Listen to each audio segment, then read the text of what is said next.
l'essentiel. On se bat pour tout, sauf pour son salut. Pas l'argent qui va te sauver, frère. C'est pas le travail qui va te sauver, frère. C'est pas le mariage qui va te sauver, frère. C'est pas les études qui vont te sauver, frère. C'est pas ça, c'est pas ça, c'est pas ça. Soit c'est l'enfer, soit c'est le paradis. On a plus de tout à gagner si véritablement, après avoir donné sa vie à Christ Jésus, à le cœur, à l'aimer, à faire ça, l'obéir, à faire ça. Parce que nombreux seront surpris après la mort. Ceux qui disent chrétiens, on est pasteur, prophète, ancien. Nombreux vont se retrouver en enfer. Quand le maître dit venez, plaidons, parce qu'il sait que dans tous les cas, on se retrouve quelque part à quel riche. Quelle que soit ta durée dans le Seigneur.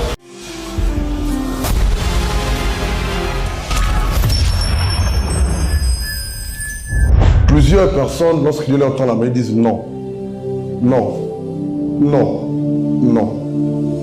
Plusieurs personnes à qui Dieu parle, ça peut être directement ou indirectement. On est champion à dire non. Non. Je pose une question. Qui sait pourquoi est-ce que le riche est allé en enfer après sa mort physique, selon Luc 7? Qui sait? Oui. D'accord. Je suis d'accord. Mais c'est pas ça la réponse exacte. C'est vrai ce que tu dis. Qui sait? Pourquoi c'est le riche? Donc pas Luc 16 là-bas est allé en enfer après sa mort physique. Oui. Peut-être à cause de Christ Jésus. Parce qu'il a dit non. Il a passé le temps à dire non. Il était vivant sur la terre. On ne peut pas changer. Il dit non. Il a rejeté. Le gars est mort. Étant en enfer, il dit à Abraham, j'ai 5 frères où la maison de mon père. Envoie Lazare pour qu'il aille leur dire cela. Il dit non. Il a continué à dire, il dit non, envoie. Le non a suivi jusqu'à l'enfer. Et c'est l'une des raisons pour lesquelles le maître nous invite à venir à lui. Et pour qu'on plaide avec lui. Je vous assure, plaider comme on l'a dit, c'est l'image d'Abraham qui a plaidé auprès de Dieu en faveur de Sodome et de Gomorrhe. Pour que Sodome et Gomorrhe ne soient pas détruits. Parce qu'Abraham a limité le plaidoyer, c'est ça qu'on dit, Dieu a frappé. Pourquoi est-ce que Dieu n'a pas détruit tout son peuple à l'époque de Moïse, lorsqu'ils ont construit le veau d'or? Parce que Moïse a plaidé. Et Dieu dit, venez, plaidons. En homme, il dit, viens, quel que soit ton péché, quel que soit ton passé, quel que soit le poids, l'impact de ton péché, il dit, viens, plaidons, discutons, négocions, débattons, et je serai prêt à te pardonner. Et vous remarquerez que quand Dieu nous appelle à la barre, comprenez mon langage, parce qu'il veut juste nous pousser à réaliser que ce qu'on fait n'est pas bien. Au final, il va dire que tes péchés soient pardonnés. Qui amène à cela? C'est la vérité, frère. C'est la raison pour laquelle il dit, venez, plaidons. Donc dans tous les cas, toi qui as fui le Seigneur, toi qui as abandonné le Seigneur, dans tous les cas, toi qui es dans le péché, si Dieu t'appelle et dit, viens, on va plaider, c'est à ta faveur. C'est pour ton bien. C'est pour ton bien. Frère, ce gars-là, cet homme-là, ce Dieu-là, je ne le connais pas. Ça, c'est la vérité. Mais le peu ou très peu de connaissances que j'ai en l'endroit de cet homme-là, je sais qu'il est tellement bon. Il ne peut pas rejeter, quel que soit ton poids, ton péché, ou le poids de ton péché, il ne peut pas rejeter les hommes qui viennent à lui avec un cœur de repentance. Jamais. Il est bon. Parce qu'il prend plaisir à pardonner. Il dit, venez et plaidons. Il dit, venez et plaidons. Il dit, venez et plaidons. Et venons s'il vous plaît. Vous savez, il faut commencer ici. Vous pouvez échapper à la justice des hommes. Qui amène à cela? Vous pouvez échapper à la justice, la police. Il y a des policiers ou bien des gendarmettes là. Un bandit peut s'échapper. Il a volé, vous le poursuivez, un bandit. Ça non. Il peut échapper à la justice humaine ou la justice judiciaire, etc. Comprenez mon langage? Mais il ne peut pas échapper à la justice de Dieu. Tu ne peux pas échapper à la justice de Dieu. Tu peux tout faire, vivre ta vie de banditisme. Tu peux tout faire, vivre ta vie de prostitution. Tu peux tout faire, vivre ta vie, pendant que tu es en Christ, de mélange. Tu peux tout faire, vivre une double vie. Tu peux continuer à mentir, tromper, tricher. ou même toi qui es dans le monde, tu peux tuer, puis on t'attrape, tu es content, tu peux arnaquer, tu peux corrompre, tu peux tricher, tu penses que tu as fui la justice de Dieu. Non, tu fuis, tu échappes à la justice des hommes. Mais la justice de Dieu ne te ratera pas. Parce que la Bible est claire, l'âme qui a péché, c'est l'âme qui ira en enfer. Du coup, ne nous amusons pas avec cet homme-là. Ne nous amusons pas, frère. Ça ne sert à rien de faire semblant. Rien du tout. Ça ne sert à rien de te comparer à quelqu'un d'autre. Rien du tout, étant le Seigneur. Ça ne sert à rien de passer ton temps. Et alors que tu continues à pratiquer le péché, à mentir, à voler, à tricher, et tuer, à forniquer, à commettre l'adultère, à haïr, à détester, à regarder des films pornographiques, des séries télévisées. Ça ne sert à rien. Tu perds ton temps. Va à fond. Dans tous les cas, tu vas en enfer. Dans tous les cas, tu vas en enfer. Mais le maître dit quoi? Venez. Et c'est même un nom, je ne sais pas si tu l'as remarqué. Il dit, venez, c'est une injonction. C'est l'impératif. Il dit, venez. Et quand vous viendrez, il dit, on va plaider ensemble. C'est-à-dire qu'il est prompt à t'écouter. Il est prompt à te pardonner. Il est prompt à te faire du bien. Il est prompt à te restaurer. Il est prompt à te relever. Il est prompt à te laver. Il est prompt à te nettoyer. Il est prompt à te purifier de tous tes péchés. C'est la bonne nouvelle. Si tu as encore dit Amen. Une question à me poser. Quelqu'un sait des questions à poser. Ne le notez pas, regardez-moi s'il vous plaît. Combien d'entre nous ou d'entre vous déjà ont menti? Combien d'entre nous ont menti? Tout le monde. Ouais. Ça veut dire que tu es un et tu vas tes péchés être pardonné. Nous, venez et plaidons. Combien d'entre vous, d'entre nous ici, voilà quoi, ont déjà volé? C'est quoi la réponse? Combien? Tout le monde. Nous, Ésaïe 1,18, venez et plaidons. Combien d'entre nous ici, tu as déjà commis la fornication? Combien d'entre nous avions commis la fornication? Nous, Ésaïe 1,18, venez et plaidons pour que nos péchés de fornication soient effacés.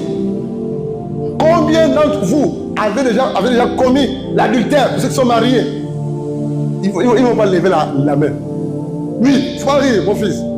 Parce qu'ils savent que s'ils disent que la femme prend la main, c'est la casse. Marie, regardez vos femmes. Regardez-vous, mari et femme. Regardez-vous. Regardez-vous bien droit dans les yeux, je vais poser la question.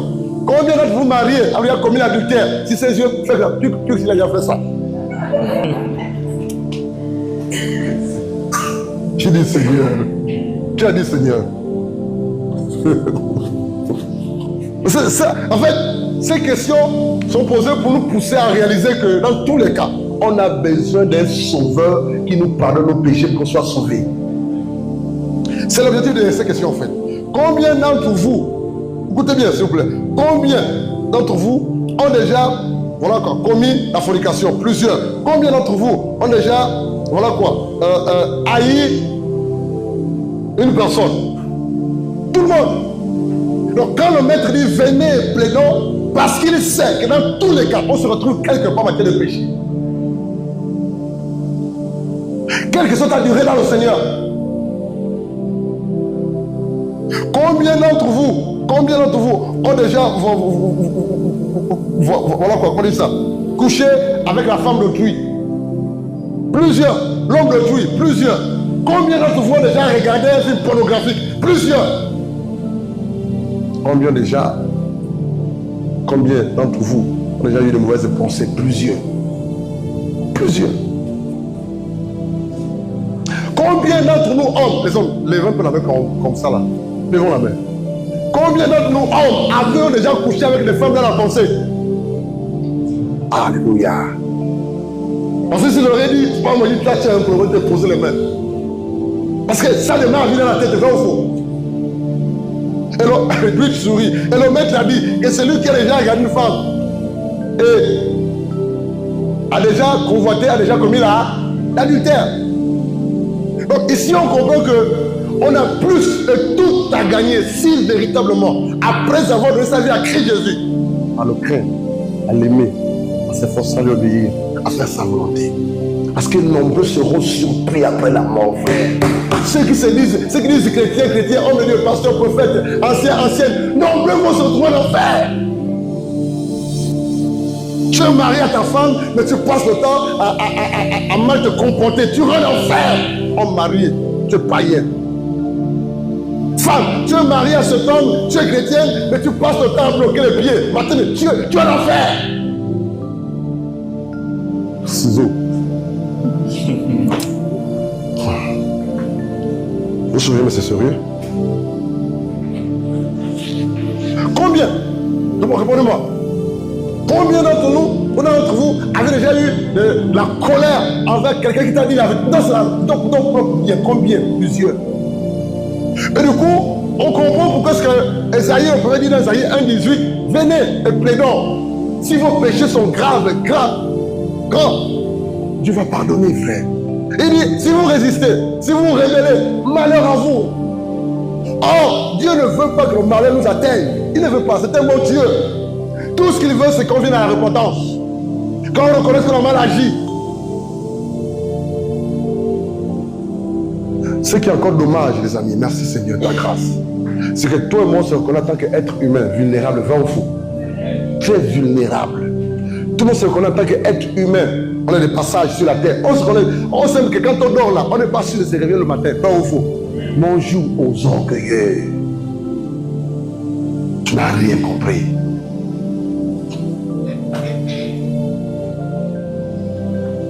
Ça veut, surtout quand tu as un peu l'onction qui se manifeste. Un peu seulement. Quand tu as un peu l'onction qui se manifeste là, ou quand tu tiens un peu le micro là, on ne peut plus te reprocher de quelque chose. On ne peut plus t'enseigner. Dès qu'il y a une petite grâce qui se manifeste, on ne peut rien te dire. Alléluia. C'est pour dire quoi par rapport à toutes ces questions? Ces questions ont été posées pour qu'on se mette en cause. Mais surtout pour que l'on sache que on a besoin tous les jours de s'examiner. Pour que si en tant qu'enfant de chrétien que nous sommes, s'il y a une tâche quelque part, et chacun de nous sait s'il y a une tâche. Quand je parle de tâche, je renvoie, je pense au péché. Toutes ces questions sont là pour nous amener à s'examiner. Pour que s'il y a une tâche, ou un petit péché, ou un péché quelconque, quelque part, qu'un fait t'a fait remarquer, ou que l'Esprit t'a fait remarquer, ou que toi tu as remarqué, par la grâce de Dieu, humilions-nous et demandons pardon à Christ Jésus. C'est tout, frère. Je vous en supplie. Parce que la vie ne nous appartient pas, la vie est éphémère. J'ai vu des gens qui avaient des projets de mariage, qui sont morts avant le mariage. J'ai vu ça. Plusieurs fois. Quand j'étais étudiant à Libreville, je priais de ma vie à Christ Jésus. Et mon épouse, là, elle la connaît, Laetitia. Elle m'a beaucoup soutenu quand j'étais en terminale en Bélé. Beaucoup soutenu. Elle craignait le Seigneur, elle servait le Seigneur. Elle avait un projet de mariage. Elle priait. Elle fait partie des personnes qui ont dit, écoutez bien, jeune chrétienne, craignait le Seigneur. Vous avez dit de l'émamer quelque chose comme ça. Elle fait partie des personnes dans le Seigneur qui m'ont dit, Lorcia, il y a un appel puissant dans ta vie. Elle ressentait, elle vivait la sanctification. Elle vivait la crainte de Dieu. Elle aimait le Seigneur. Et je ne comprenais pas pourquoi, parce que cette fille m'a tellement aidé financièrement. Elle payait quelque part derrière la prison à Libreville. Et j'ai assisté à ses fiançailles. Je suis allé à ses fiançailles. J'ai vu son fiancé assis. Le mariage était dans 6 mois après. Mais 2 mois avant le mariage, elle est morte. J'étais en mission à Chibanga. J'étais à l'ANPN. L'agence de parc national du Gabon. J'étais en mission. Quand j'arrive, elle me dit, mais est-ce que tu sais que Laetitia est gravement malade?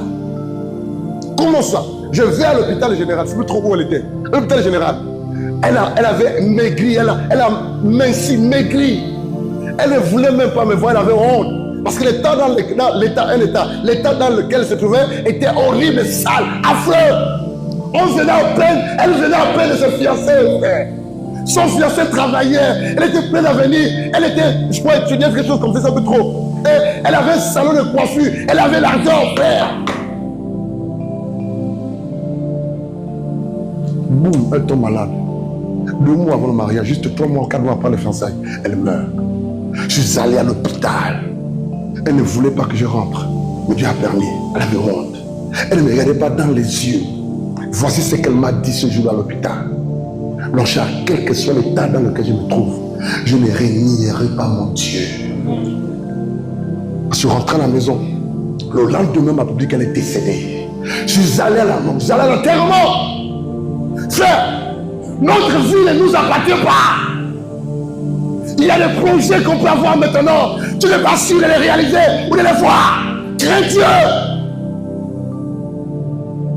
Craignons Dieu, les amis. Ça ne sert à rien d'être orgueilleux ou fier.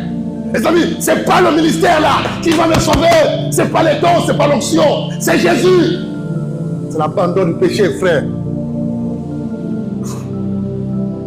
Parce qu'on est trop orgueilleux. On oublie l'essentiel. On se bat pour tout, sauf pour son salut. Il y a même les personnes, lorsqu'elles ont reçu une bénédiction, viennent après le Seigneur, ils oublient le passé, ils oublient Dieu, ils oublient le donateur par excellence.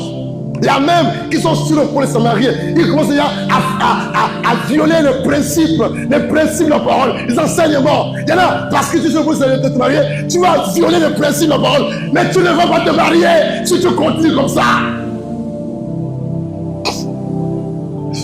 Mon ami, j'ai vu, j'étais à communologue là. Quand ma qualité là, j'étais cadre là. J'ai goûté à l'argent, j'ai occupé des grands postes. J'ai travaillé là où il y avait de l'argent, dans des grands postes. J'ai travaillé auprès d'un ministre à l'époque. Le PMI là, dit même qu'il y a au bord de mer là, il y a un rembourssement trop bon là. J'ai vu l'argent. Je rentrais chaque soir avec de l'argent. Bon, c'est pas l'argent qui va te sauver, frère. C'est pas le travail qui va te sauver, frère. C'est pas le mariage qui va te sauver, frère.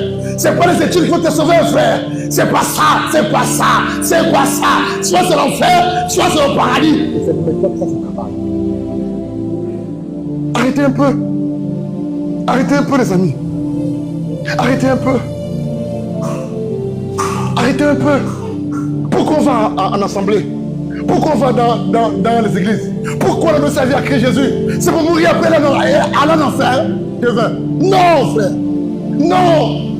Non, non, non, non, non. N'allez pas en enfer.